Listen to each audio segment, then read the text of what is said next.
Anil vient de Schaerbeek, Nicolas de Blaton. Pour la deuxième année consécutive, tous deux se portent volontaires au Responsible Young Drivers. En fait, je suis à l'école de police, donc c'est une petite continuité entre guillemets. Aider les gens, la sécurité routière, c'est un peu la philosophie d'ici.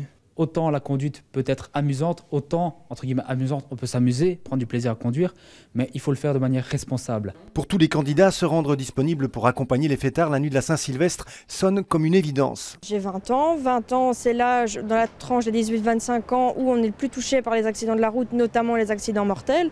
Donc je me sens un peu concernée par ces statistiques et si on peut éviter des accidents, des morts, c'est toujours ça de prix. La campagne de recrutement bat son plein, une trentaine de profils a déjà été confirmée, mais l'association continue sa recherche de candidats. Le critère est vraiment d'avoir entre 17 et 29 ans. Bien entendu, les personnes qui ont 17 ans ou qui n'ont pas le permis ne pourront pas faire le rapatriement en voiture, mais ils pourront venir au dispatching. Et ceux qui veulent faire le rapatriement en voiture, il faut avoir le permis et réussir un test de conduite dans une auto-école agréée. La sécurité est évidemment prioritaire pour l'association, raison pour laquelle les volontaires doivent passer ce test de conduite à chaque nouvelle édition de l'événement, même s'ils l'ont déjà réussi précédemment. La technique de freinage, à la sécurité routière, donc évidemment au code de la route.